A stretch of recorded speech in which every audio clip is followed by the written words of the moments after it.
The detention order for Dr. Mara Chen was signed at 1847 hours Nexus Prime Time, on a Tuesday, by a being who had been signing documents of this nature for 160 years, and who did not, in any meaningful sense, think about what he was signing. High Arbiter Sorvith Khan was not a cruel being. This was important to understand about him, not as mitigation, but as context, because the cruelest outcomes in the galaxy's history had rarely been produced by cruel beings. They had been produced by efficient ones, by beings who had developed, through long practice, the capacity to process situations through established frameworks without the friction of considering whether the framework fit the situation. By beings who had confused 3 centuries of institutional authority with 3 centuries of institutional correctness, which were related qualities but not the same quality, and who had never encountered a situation that revealed the difference. He signed the order. He handed it to the chamber clerk. The clerk transmitted it to the holding facility. Dr. Mara Chen, 44 years old, Earth's senior diplomatic representative to the Galactic Council, linguist and cultural anthropologist, and the human being who had spent more time in this chamber over the past 6 years than any of the species whose worlds had been part of this institution since its founding. Dr. Mara Chen was escorted from the chamber by 2 council security officers who were professional and not unkind, and who were executing an order they had received from an authority they had no reason to question. The chamber emptied. Sorvith Khan returned to his private offices. He had 3 more agenda items before the end of the working day, and he moved to them with the efficiency of someone who had just completed a piece of administrative work and was proceeding to the next one. He did not think about it again. He would think about it for the rest of his life. He did not know this yet. At 3:12 hours Geneva time, in the Office of Diplomatic Security on the 14th floor of a building whose exterior gave no indication of what happened inside it, a communications officer named Lieutenant Petra Sousa knocked on the door of the director's private office and opened it before she heard a response because the content of what she had to deliver was the kind of content that did not wait for doors. Director Elias Voss was asleep on the couch in his office, which was where he slept on the nights when he stayed late enough that going home felt redundant. He had been doing this for 22 of his 31 years in this building, and he had the specific skill of someone who has learned to treat a couch as a bed. He came awake completely, without transition, with the practiced efficiency of someone for whom the gap between unconscious and functional had been shortened to the point of irrelevance by 3 decades of being the person on call. He looked at Sousa's face. Her face told him the category before her words did. He had learned in 31 years to read the faces of communications officers delivering information, because the face always preceded the words, and the face was never wrong. This face was in a category he had not seen before. "Report," he said. She reported. He said, "Say that again." She said it again. The same words in the same order, which was what you did when a director asked you to say it again, not because he hadn't heard, but because the second saying confirmed that the first saying had been accurate and was not going to become different information if given the opportunity to be reconsidered. Voss sat with it for 3 seconds. He said, "Get me the protocol file." He did not say where the protocol file was. He did not need to. Sousa had been in this office for 8 years, and she knew where everything was, and she knew which things in the office were never mentioned except in specific circumstances, and the protocol file was the most specific circumstance there was. She had it on his desk in 11 seconds. He opened it in 40. He read the activation criteria. He read them carefully, in the specific way of someone who has rehearsed this reading many times in his head, and is now doing it in reality, and is making sure that reality matches the rehearsal exactly, that no element of the criteria is absent, that no interpretation is being applied that is not supported by the language. He read them again. He picked up the direct line to a number he had called twice in the past 23 years, both times for protocol review, and dialed it at 3:18 hours Geneva time. Iret Dahl answered on the second ring. He was 71 years old, and he answered his secure line on the second ring at 3:18 hours, the way a person answers a line they have been expecting for 23 years. Not eagerly, not reluctantly, but with the particular readiness of someone who has been living with the possibility long enough that the possibility arriving does not surprise them. "Elias," he said. "Sir," Voss took a breath. "The council detained Dr. Chen 31 hours ago, held in the council facility on Nexus Prime. The charge is defiance of council authority. The trigger event is—" "I heard you," Dahl said. "Sir, I need your—" "Activate it," Dahl said. Voss said, "Sir, I want to confirm that you—" "Elias," Dahl's voice was quiet. It was the voice of a man who had spent 23 years hoping he would not have to say what he was about to say, and who was now saying it with the specific clarity of someone who had thought about this moment long enough to know exactly how to meet it. "They detained our envoy in a holding facility for raising a procedural objection in a council session." A pause. She filed it legally. She phrased it diplomatically. She was doing her job. Another pause. "This is exactly what it was written for." Voss said, "Yes, sir." He activated it at 3:19 hours Geneva time. The activation signal reached Admiral Kezia Nakamura's flagship at 3:47 hours ship time. The ship was called the UENS Reckoning, which was not a name that appeared in any public record of Earth's naval fleet, because the UENS Reckoning was not a ship that appeared in any public record of Earth's naval fleet, because the fleet to which it belonged did not appear in any public record of Earth's naval fleet. Nakamura had been awake. She was usually awake at this hour, not because she couldn't sleep, but because the 300 hour was the hour she used for the kind of thinking that the day's operational demands didn't leave room for. She was 61 years old, and she had been commanding this fleet for 9 years, and before that she had spent 22 years working her way up through the structures of Earth's acknowledged military in parallel with the structures of the fleet she was now commanding. Because that was how it worked.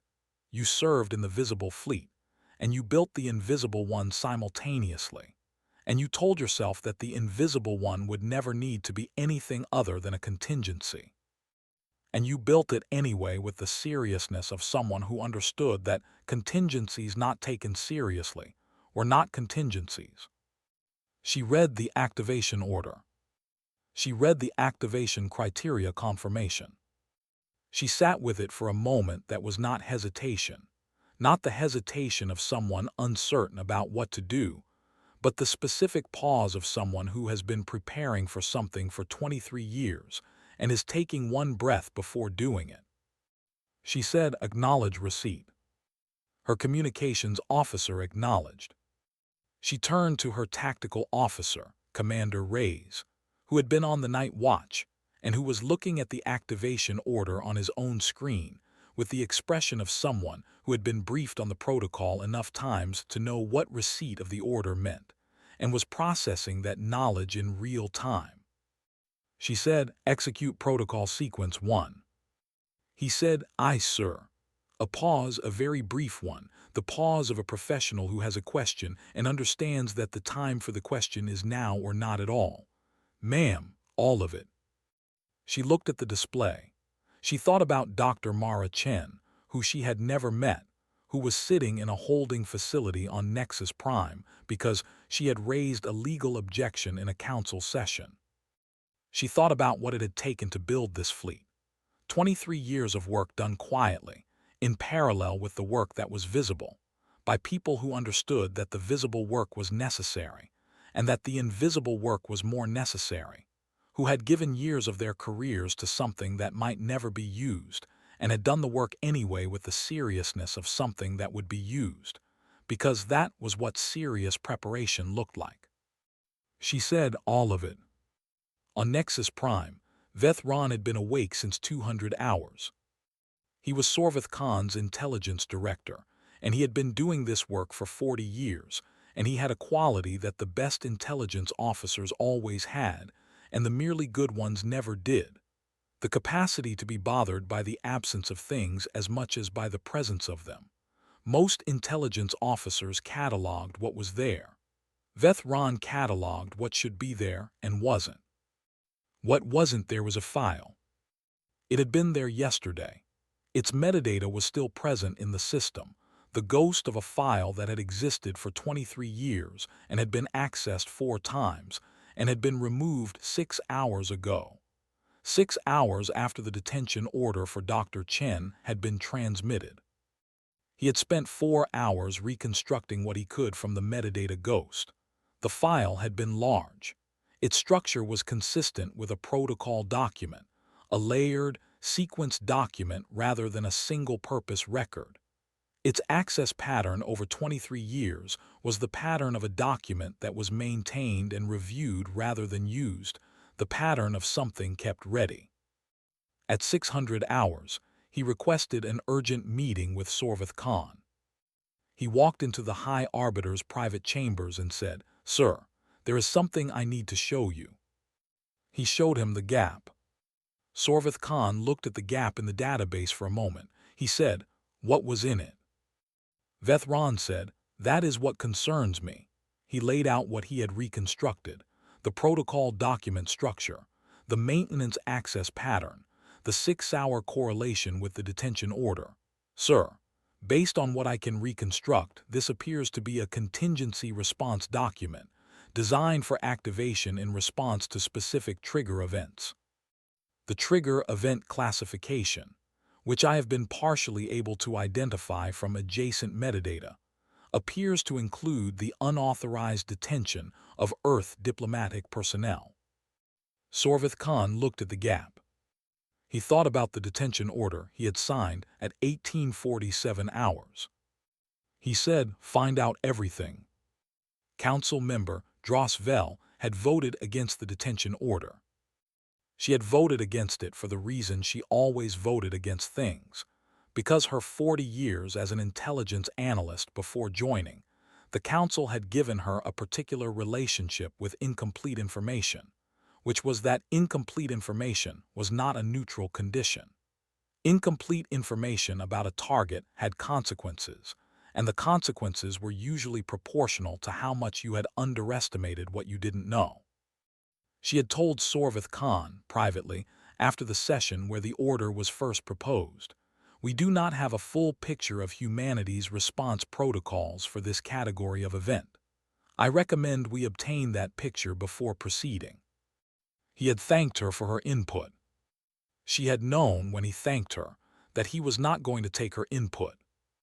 At 5:57 hours, she received a private communication from a contact in Earth's diplomatic office, a contact she had cultivated over 6 years of council sessions, with the specific care of someone who understood that informal channels were often more accurate than formal ones. The communication said, "Component 1 begins in 4 hours. You were warned. I wanted you to know I remembered that." She read it twice. She called her assistant. She said, "Clear my schedule, get me a secure channel to my home system, and find out who in this building is going to be most surprised by what happens today." A pause. "I want to talk to them first." She sat back.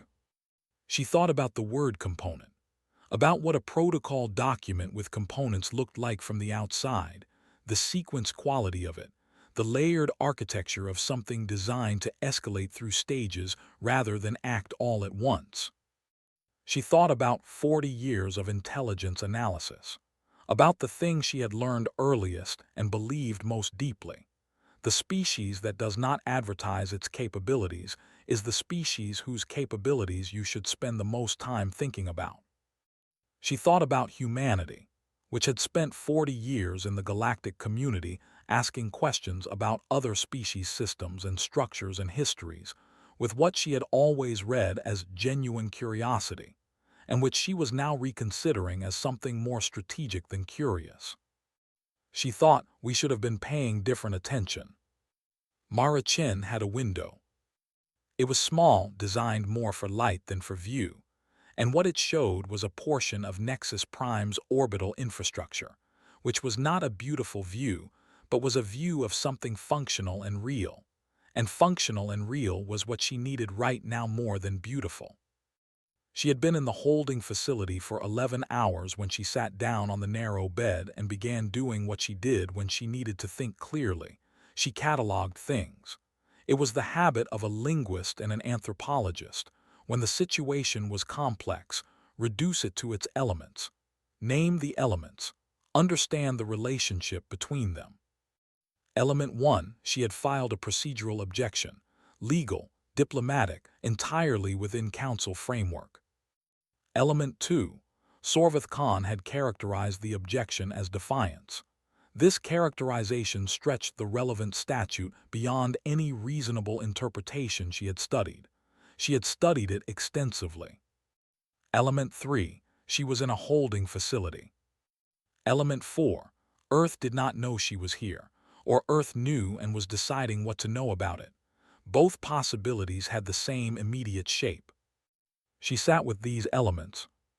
She thought about the people in Geneva who were receiving the notification of her detention, the diplomatic office, the security office, the specific office whose name she knew and whose function she had been briefed on when she accepted this appointment, the briefing delivered in a quiet room by a quiet man who said, "You should know that if something of this category occurs, there is a document."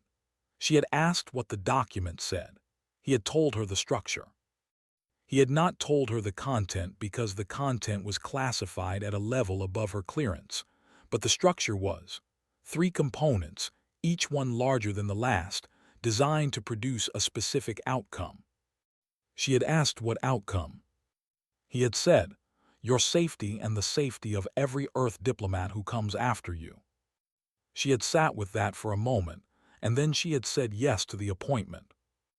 At 9:04 hours, she noticed the ships moving through her small window. 3 council member vessels changing orbital positions in 20 minutes. The specific movement of ships that had received information that altered their planned behavior. She sat with what that meant. She thought it started. She thought about the 3 client species whose treatment had prompted her procedural objection. About the legal filing she had prepared for 6 weeks, reviewed by Earth's diplomatic legal team, filed in the correct format through the correct channel at the correct time. About the moment Sorvath Khan had looked at her across the chamber and said the words she had not expected to hear in that room in response to that filing. She thought, "I'm sorry it was me. I'm not sorry it happened." She looked at the orbital infrastructure through the small window. She waited. At 1000 hours Geneva time, Component 1 activated. Director Voss did not watch it deploy. He sat in his office, and he read the confirmation signals as they returned from relay stations, one by one, across the galaxy. The confirmation that the information had been received, that it was in systems it could not be removed from, that it was now available to everyone who had been affected by the actions it documented. 40 years of attention. 40 years of paying careful attention to everything every council species did and said and filed and omitted and covered and suppressed and revised and falsified, and filing it quietly in a database that had one access condition: the protocol. The suppressed history of the Kethsalon's 3 annexations, documented in the Kethsalon's own internal communications, which described the process in language that did not match the language of the Council's official record of voluntary integration. The internal deliberations of the Dravathi Collective during the Velmarie resource dispute. 40 years of communications that contradicted the Dravathi's public positions in the specific ways that mattered for 4 arbitration cases currently pending before the Council's neutral body. 7 species covert operations in human space, conducted without Earth's knowledge or conducted with the assumption that Earth had no knowledge, each operation documented, each one filed. Environmental violations, medical research suppressed for commercial advantage. trade structures engineered to exploit the gaps in client species protections that the Council's charter writers had not anticipated, and that the benefiting species had identified and used for decades. All of it, every piece of it, given freely to everyone simultaneously. Voss thought about Mara Chen. He thought about 20 years of studying civilizations she genuinely loved. He had read her academic work before she was appointed, had found in it the specific quality of someone who approached other cultures with the kind of curiosity that wanted to understand rather than the kind that wanted to categorize. He thought about her sitting in a room on Nexus Prime because she had done her job correctly. He closed the confirmation screen. He picked up his coffee. He drank it. The emergency council session convened at 1200 hours Nexus Prime Time. 27 species. The chamber had the specific quality of a room where everyone present knew something significant was happening, and no one had yet agreed on what to call it. Sorvith Khan presided. He was doing what he had done for 3 centuries, managing a room in crisis, applying procedural structure to institutional disruption, being the calm center that the institution required. He was doing it with the professional competence of 3 centuries of practice. He was doing it less well than usual because something in the morning's information had gotten underneath the 3 centuries of practice and was making itself felt in ways he could not entirely suppress. The reports had come in quickly. The Keth Salon's emergency request describing the released intelligence as fabricated, a description that would not survive contact with the verification processes that every species with the relevant technical capability was currently running. The Dravathi representative's absence from the session, which told its own story. The military representatives in the gallery, whose expressions tracked incoming information from their own fleet commanders in the specific way of people receiving news they had not planned for. Vethran had sent a final partial assessment at 11:30 hours. The partial assessment included one paragraph that Sorvith had read 4 times. The paragraph said, "I now have sufficient metadata reconstruction to confirm the removed file was a contingency response protocol. The protocol had a tiered component structure, at minimum 3 components, possibly more. The first component appears to have been information-based. The second component, based on the operational signatures I am detecting in adjacent sensor data from the past 6 hours, appears to be military in nature. The military signatures I am detecting do not correspond to any Earth fleet asset in our intelligence database. Sir, the assets I am seeing do not appear in any database I have access to." Sorvith Khan sat in the chair at the head of the chamber and managed the room and thought about that paragraph. He thought about the word database. He thought about 40 years of intelligence assessment of humanity's military development, assessments he had read in briefings, assessments his staff had reviewed, assessments that were detailed and current and built on solid methodology, assessments that were apparently describing something other than what they were assessing.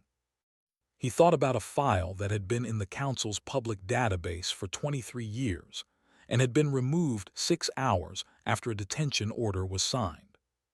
23 years. They had built something over 23 years, had built it in parallel with the development that was visible, had allowed their visible military development to be assessed, had cooperated with intelligence requests, had provided the data that assessments were based on, and had simultaneously, over 23 years, built something else, something that was not in any database, something whose signatures Vethran was detecting now for the first time because it was activating for the first time.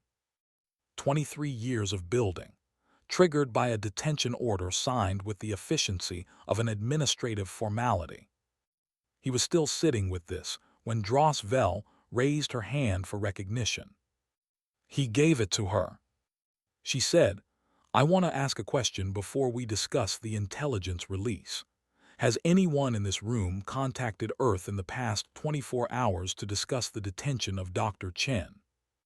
The silence was the specific silence of a room where everyone knows the answer, and no one wants to be the first to confirm it. She said, "I'll interpret that as no." She looked at the chamber. "I voted against the detention order. I said we did not have a full picture of humanity's response protocols for this category of action. I was overruled." She looked at Sorvith.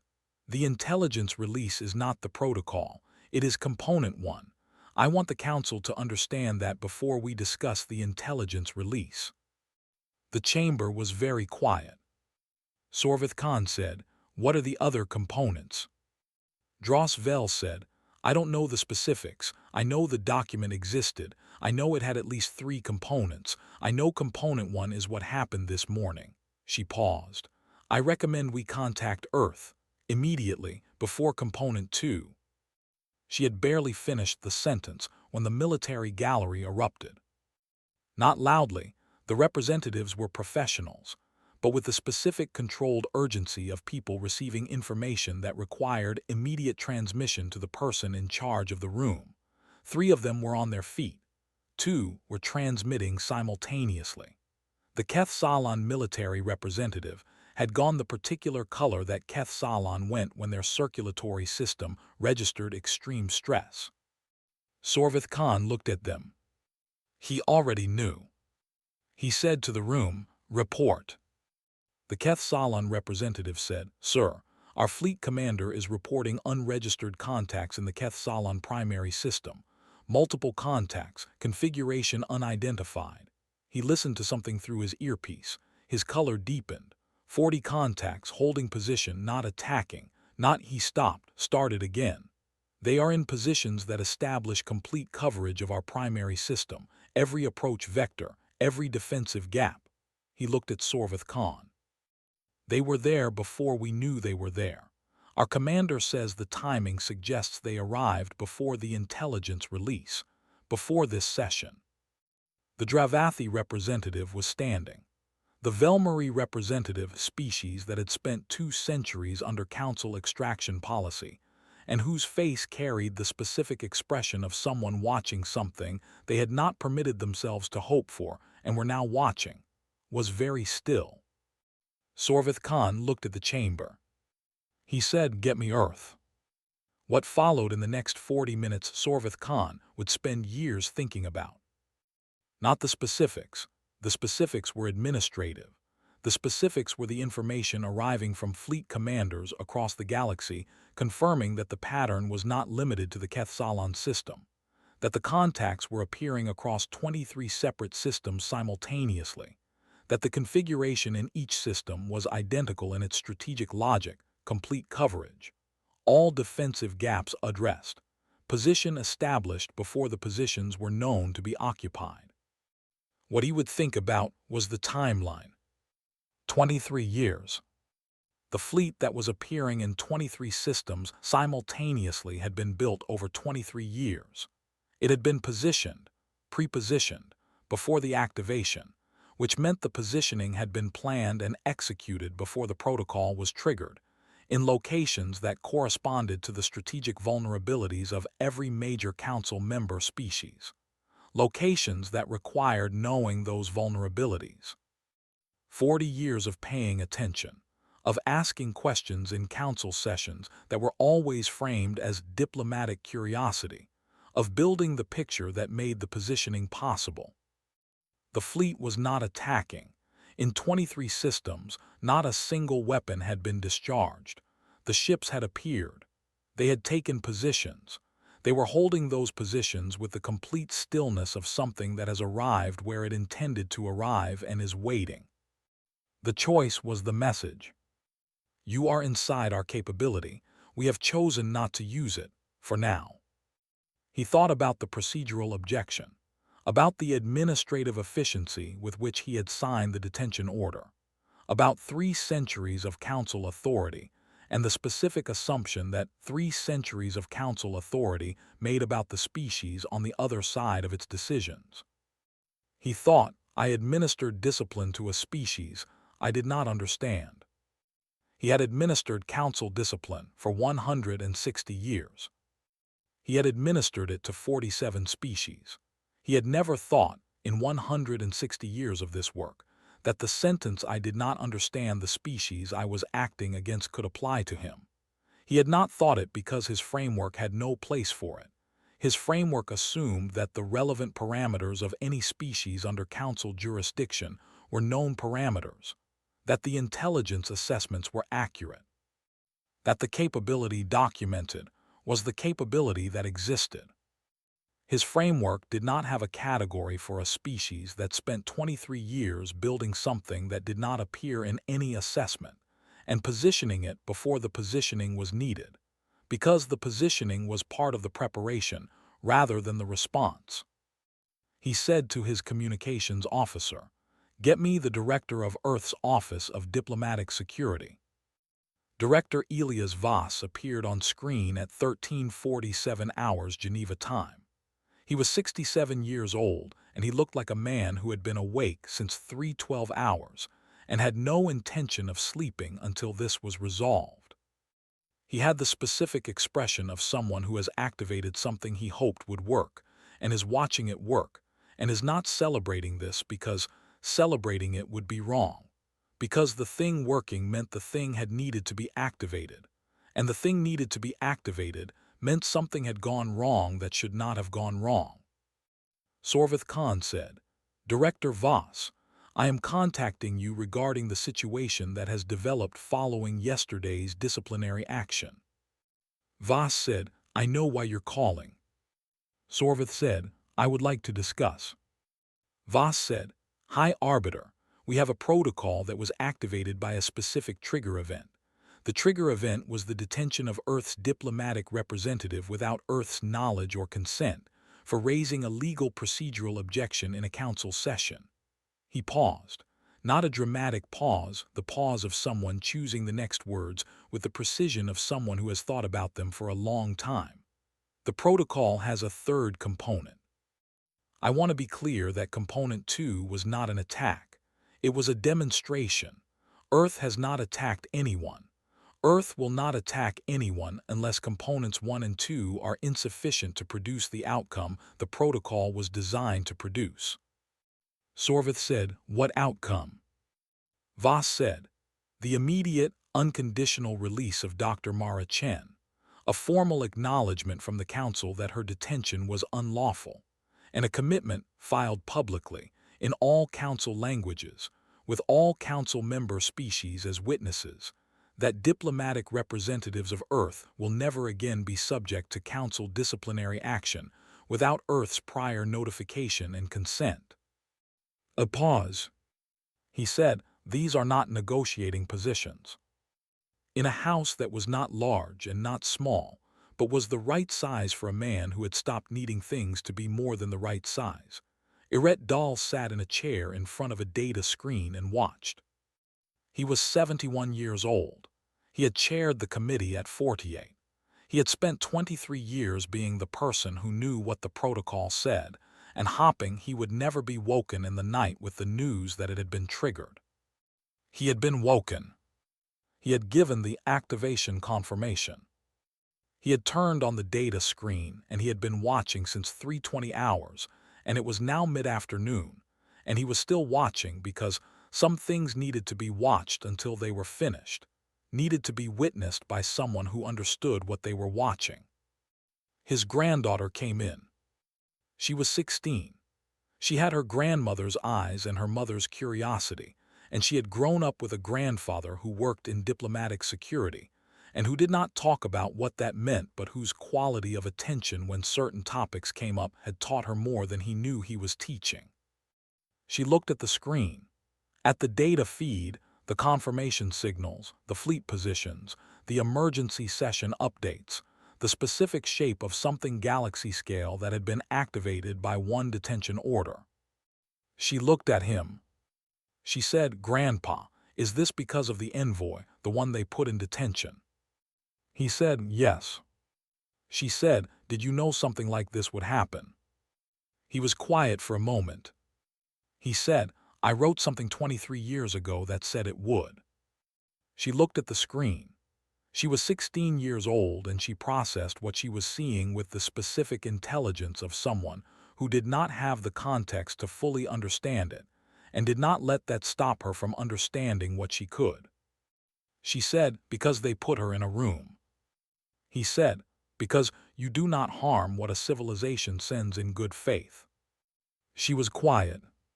Then she said, did they know, the people who did it, did they know what would happen? He looked at the screen. He thought about the 6 months the committee had spent writing the protocol document, about the specific care they had taken with the language, not threatening language, not aggressive language, the language of description, not a threat, a description of what will happen. He said, we told them. A pause. We told everyone, in every diplomatic filing we have made for 40 years, in the declaration, in the protocol notice filed with the Council's public database, which has been sitting there for 23 years, accessible to anyone who looked. He paused. You do not harm what we send in good faith. We are not a species that accepts that. We told them in every language we could transmit in. He looked at the screen. He said they did not believe us. His granddaughter was very still. She said, do they believe us now? He looked at the data feed, at the fleet positions across 23 systems, at the intelligence release still transmitting across the galaxy, at the emergency council session and its specific quality of an institution encountering information it had not prepared itself to encounter, at the confirmation signal that said the protocol was working, not because it was powerful, though it was powerful, but because it was real, because it had always been real. Because 23 years of building and positioning and maintaining and reviewing had made it real before it needed to be real, which was the only way anything was real when it needed to be. He said quietly, they're learning.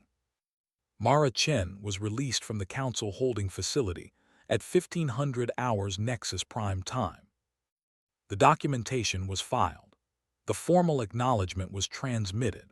The public commitment was filed in all council languages with all council member species as witnesses.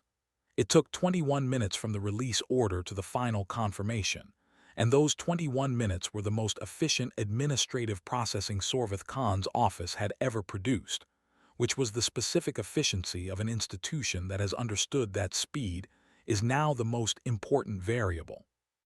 The holding facility's door opened at 1500 hours. Mara Chen walked out into the corridor. She stood still for a moment, not because she was overwhelmed.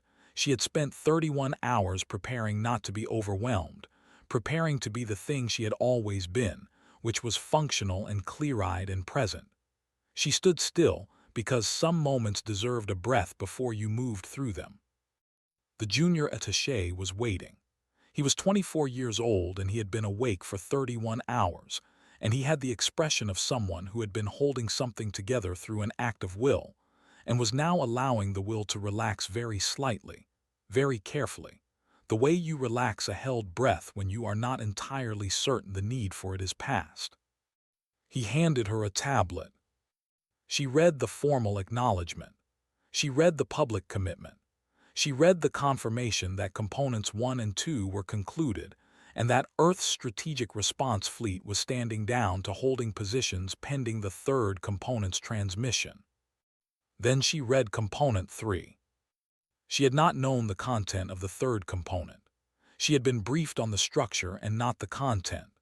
She had spent 31 hours in a room thinking about what the content might be, what the committee of 12 people, 23 years ago, had decided was the most important thing to say to the galaxy if the protocol was ever triggered.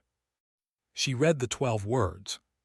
She stood in the corridor of Nexus Prime's holding facility, and she read them twice, and she stood still for a moment longer than she had stood still before.